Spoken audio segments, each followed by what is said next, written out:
Audio Jungle. Audio Jungle. Audio Jungle. Hi viewers, आज आप लोगों का स्वागत है मेरे YouTube channel horror gate stories में। आज मैं लाया हूँ कुछ और डरावनी कहानियाँ जिन्हें सुनकर आपको ज़रूर मज़ा आएगा। सितंबर का महीना था। काली अंधेरी रात थी। धीरे धीरे ठंडी हवा भी तेज हो रही थी। आकाश में बिजली चमक रही थी। मोहन चाचा अपने घर से दूर अपने खेतों में खाट पर सोए हुए थे। उनका खेत गांव के तालाब के पास था। बारिश के कारण पूरा तालाब भर गया था और खेत में घास भी बहुत ज़्यादा हो गई थी। उसके कारण अंधेरे में यह सब बहुत डरावना लगता था। उस तालाब के किनारे आम के 6-7 बड़े पेड़ थे। आम के पेड़ की डालियाँ की आवाज़ भी बहुत डरावनी लगती थी। अचानक खेतों में बंधे हुए भैंसें चिल्लाना शुरू कर दिया। महन चाचा को पता चला कि आखिर ये भैंसें क्यों चिल्ला रही हैं। उन्हें लगा कि शायद ठंडी हवा के कारण भैंसें ऐसे कर रही होंगी। इसलिए महन चाचा खेत में टॉर्च लेकर चले गए। उस टॉर्च के उजाले में महन चाचा की नज़र खाट पे पड़ी। उन्होंने देखा कि एक औरत उनकी खाट पे बैठी है। यह देखकर उनका शरीर डर के मारे कांपने लगा। उसी वक्त आकाश में बिजली भी तेज झटका हुआ। वैसे तो महन चाचा बहुत बहादुर थे, लेकिन आज थोड़ी डर लगने लगा। उसी वक्त काका ने टॉर्च उसके मुंह पे मारा और औरत ठीक से दिखने लगी। इसलिए महन चाचा ने सोचा, अब डरने से कुछ नहीं होगा, मुझे हिम्मत से काम लेना पड़ेगा। चाचा ने एक बड़ी लकड़ी हाथ में उठाई और बोले, कौन हो तुम? तुम्हें क्या लगता है मैं तुमसे डर जाऊंगा? लेकिन सच में ये था कि चाचा अंदर से पूरी तरह से डर के मारे कांप रहे थे। चाचा का गुस्सा वाला रूप देखकर वो स्त्री खड़ी हो गई और जोर से बोली, क्या तुम मुझसे नहीं डरते? चाचा हिम्मत से बोले, यहाँ से चले जाओ, वरना ये लाठी से मार मार के तेरा सिर फोड़ दूंगा। इतना ही बोलते महन चाचा ने लाठी उठाई और उसी वक्त उस औरत को और औरत चीखते हुए बोली, अब तू मुझे मेरे घर से बाहर निकालेगा? यहाँ पर तो मेरा बचपन गुजरा है। ये मेरा ही घर है। मैं यहाँ सालों से रह रही हूँ। ये सुनकर चाचा का डर और गुस्सा दोनों ही शांत हो गया। उन्हें लगा था कि मेरे सामने जो औरत खड़ी है, जो मैं जानता हूँ, उसकी आवाज़ भी जानी पहचानी लग रही थी। चाचा सोचने लगे, आखिर यह है कौन?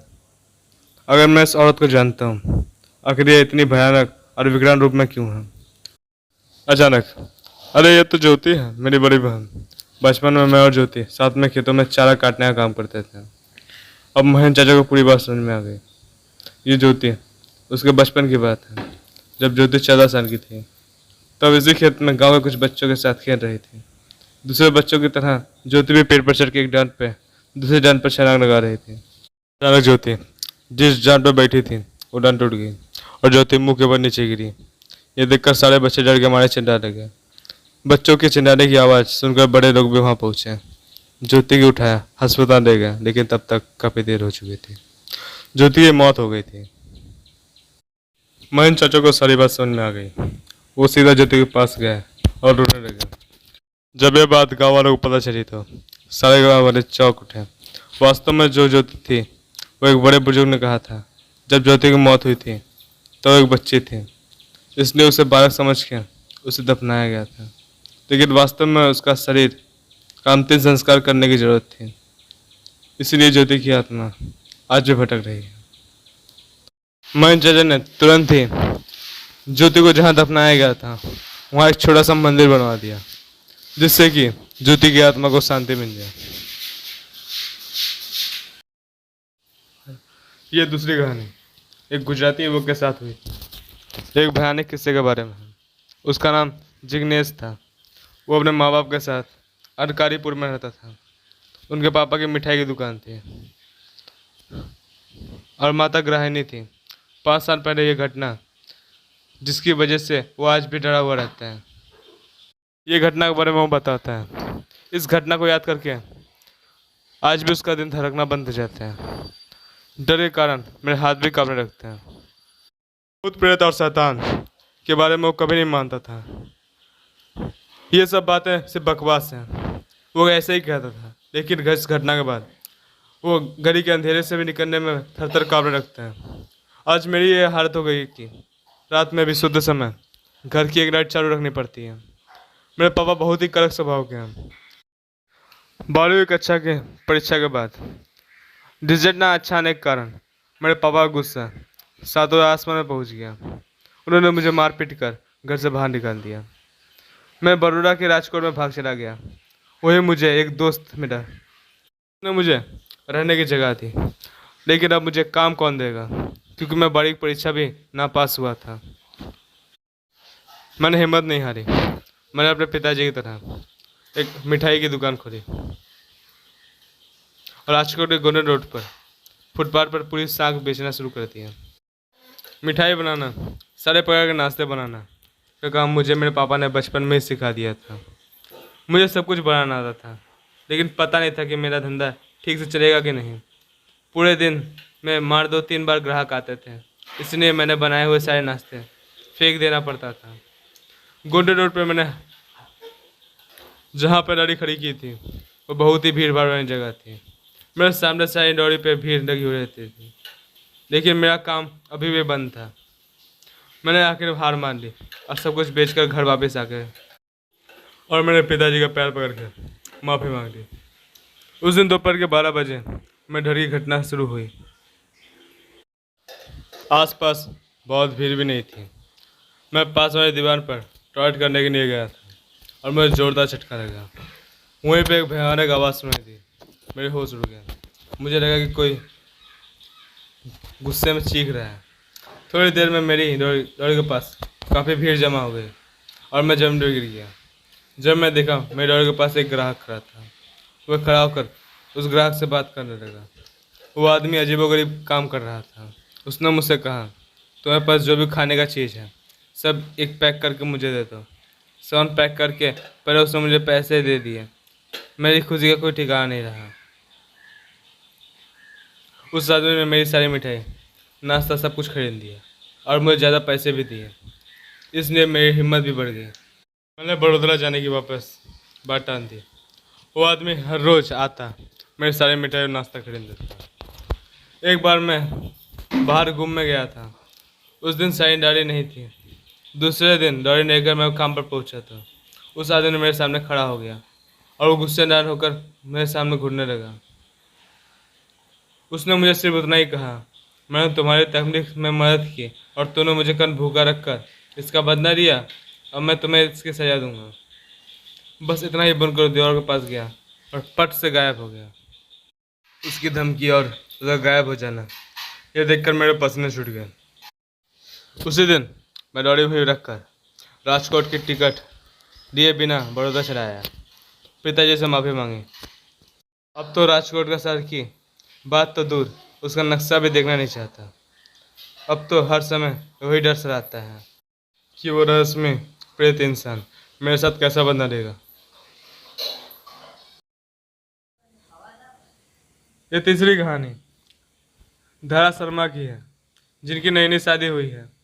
शादी के 4-5 दिन बाद ही उनके पति दिलीप को ऑफिस के काम से एक हफ्ते के लिए दुबई जाना पड़ा। धरा अपने अनुभव के बारे में बताती है। एक रात जब वो अपने कमरे में अकेली सो रही थी, तभी अचानक उनका टीवी ऑटोमेटिक शुरू हो गया, जिनसे वो चौंक गई। उन्होंने तुरंत उठकर टीवी बंद कर दिया और फिर सोने की कोशिश करने लगी। थोड़ी बाद उन्हें महसूस हुआ कि उसके बगल में बिस्तर पर कोई लेटा हुआ है। टीवी की अपने आप चंदा, फिर किसी का मौजूदगी का एहसास होना घर में अकेली लेटी महिला को डरा देने के लिए काफ़ी था। वो डर गई थी। अब उन्हें कुछ समझ में भी नहीं आ रहा था कि अब वो क्या करें। खुद को समझाने के लिए उन्होंने सोचा कि शायद उनका वहम होगा, लेकिन थोड़ी देर बाद उन्हें फिर से वही अनुभव हुआ, जैसे बिस्तर पर गद्दा दब रहा है और बगल में कोई लेटा हुआ है। इस एहसास से धरा के रोंगटे खड़े हो गए। वो समझ नहीं पा रही थी कि ये सब क्या हो रहा है। बहुत हिम्मत जुटाकर वो बिस्तर से उठी और पीछे पलट कर देखा। वहाँ कोई नहीं था, लेकिन जब उनकी नज़र गद्दे पे पड़ी तो धरा का दिन डर गया।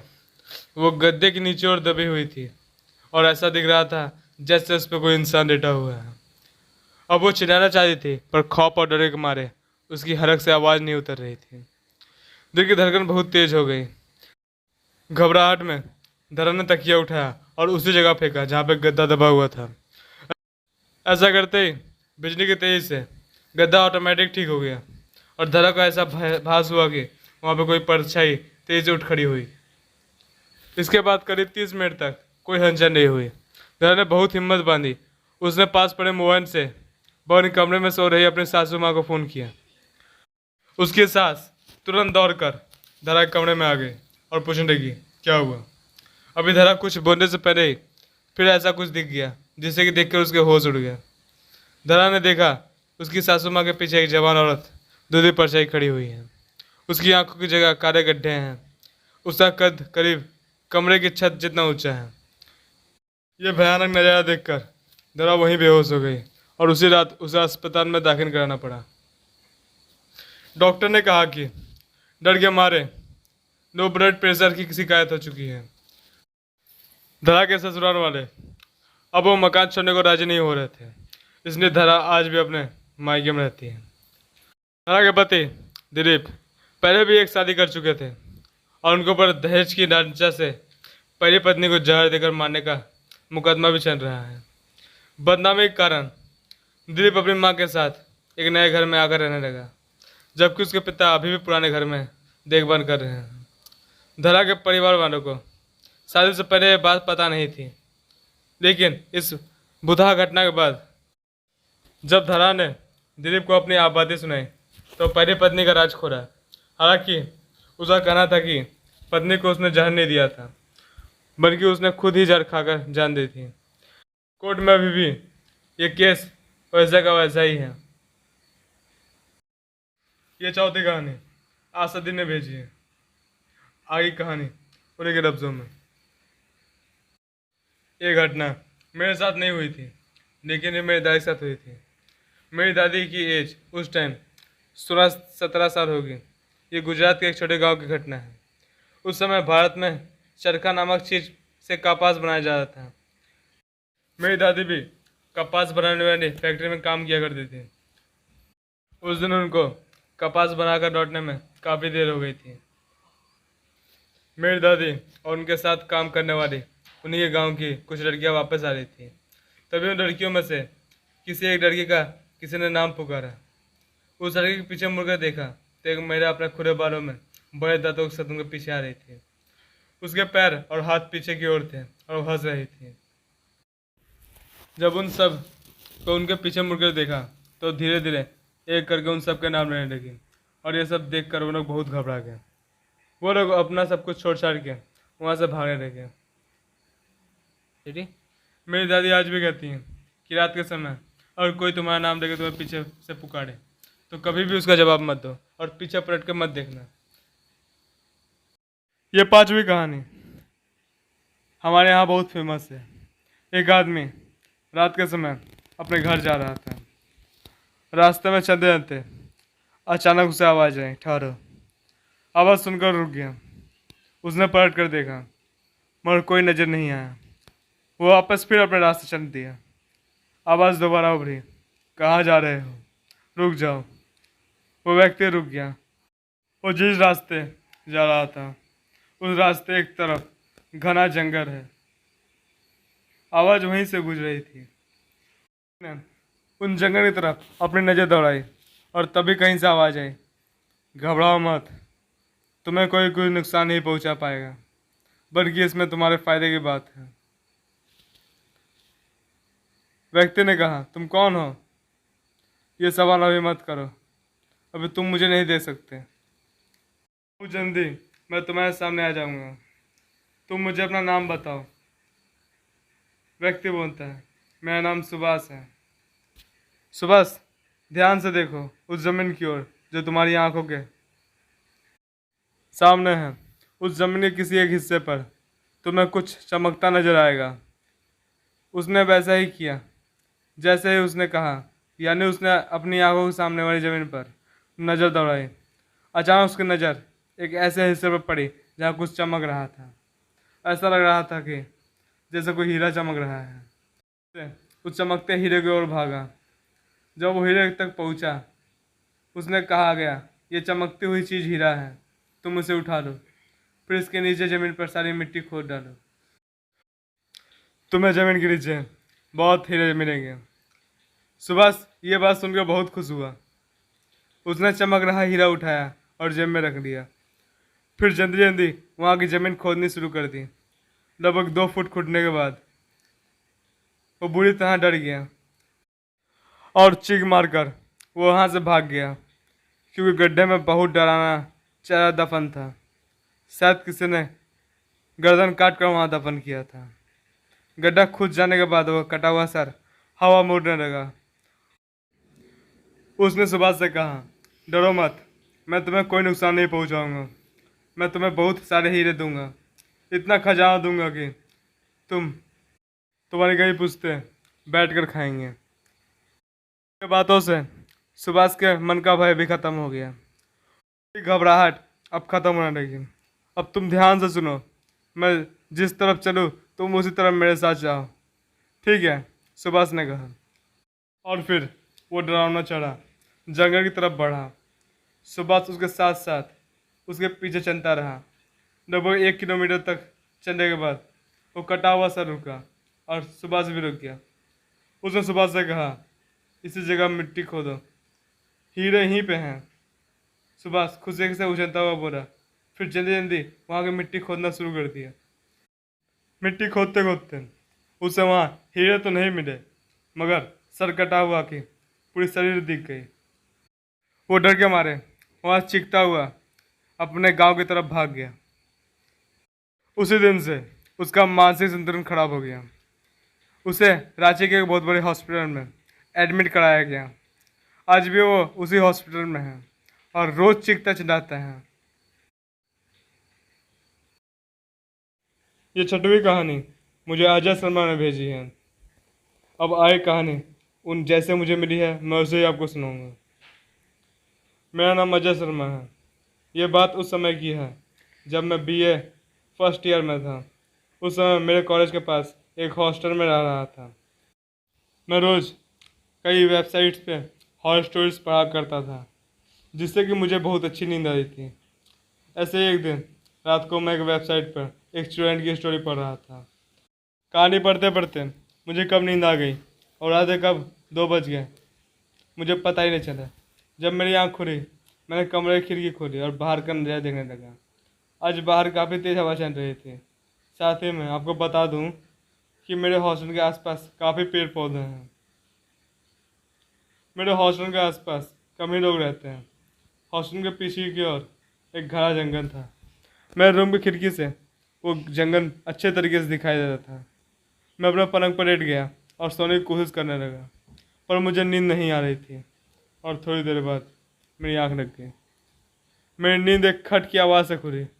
उस समय मैं अपनी खिड़की का पर्दा लगाना भूल गया था। बाहर एक हाथ दिखाई दे रहा था जो लगातार मेरी खिड़की के शीशे पर नॉक कर रहा था। ये देखकर तो मेरी हालत ख़राब हो गई, क्योंकि मेरा रूम 3री मंजिल पर था। मैंने देखा कि बाहर कोई नहीं था। अब वो तेज से खिड़की खटखटा रहा था। धीरे धीरे वो दोनों हाथों से खिड़की खटखटाने लगा। धीरे धीरे उसने मेरे सामने आने लगा। मेरी तो डर के मारे हालत ख़राब हो गई थी। मेरे मुंह से ना आवाज़ निकल रही थी और ना ही मैं हिल पा रहा था। मैंने देखा एक झुर्रीदार चेहरे वाली औरत मेरी खिड़की के कांच पर चिपकी हुई है, लगातार मुझे देख रही है। और वो औरत खिड़की खोलकर अंदर आने की कोशिश कर रही है, पर खिड़की अंदर से बंद थी। अब वो औरत खिड़की से ज़ोर ज़ोर से पीटने लगी और काफ़ी गुस्से से मुझे देखने लगी। मैं समझ गया आज ये मुझे नहीं छोड़ेगी। फिर वो औरत शांत हो गई और मुझे इशारों से ही इस खिड़की खोलने के लिए कहने लगी। अब मेरी हालत ऐसी थी कि मानो मुझे काटो तो खून भी नहीं निकले। एकदम वो औरत वहाँ से गायब हो गई। मेरे दिल अब तेज़ धड़क रहा था। तब मेरी खिड़की पर तेज़ी से नॉक हुई। वो औरत फिर से आ गई थी। अब मैंने अपनी हिम्मत जुटाई और तेज़ी से खिड़की पर्दे को बंद कर दिया। जोर जोर से चिल्लाने लगा, शोर सुनकर मेरे दोस्त और हॉस्टल का रखवाला वहाँ पे आ गया। सभी मेरी हालत देखकर हैरान थे कि आखिर ऐसा क्या हो गया। मैं सबको उस औरत की बात बताई। तभी मेरे एक दोस्त ने खिड़की का पर्दा खोला और बाहर कोई नहीं था। सभी को लगा कि मैं सपना देख रहा था, पर यह हकीकत थी। मेरा एक दोस्त रात को मेरे साथ ही सोया, क्योंकि अब अकेले में मुझे नींद नहीं आ सकती थी। चौकीदार ने मुझसे कहा कि भैया जी, आपने उसकी आंखों में तो नहीं देखा? मैंने कहा, किसकी आंखों में? चौकीदार, उसी चुड़ैल की आंखों में। पर तुम कैसे पता उसकी आंखों में देखने से क्या होता है? मैंने पूछा। भैया जी, अगर आप उसकी आंखों में देख लेते तो आपको वो चुड़ैल अपने साथ ले गई होती। जो भी इस कमरे में रहता है उसके साथ ऐसा ही होता है। हॉस्टल में एक दो बच्चे गायब भी हो गए हैं, जिन्हें का कोई पता नहीं चला। उन्होंने वो चुड़ैल अपने साथ ले गई और उन्हें खा गई। ये सुनकर मेरा कलेजा मेरे मुंह में आ गया। खैर, मैं कुछ दिन में अपना नया कमरा ढूंढूंगा। अगले दिन मैंने अपना हॉस्टल चेंज कर लिया और मैं एक ऐसे इलाके में रहता हूँ जहाँ पर आसपास कोई जंगल नहीं है। व्यूअर्स, तो आपको ये कहानी कैसी लगी? अगर अच्छी लगी तो मुझे कमेंट करके जरूर बताइएगा।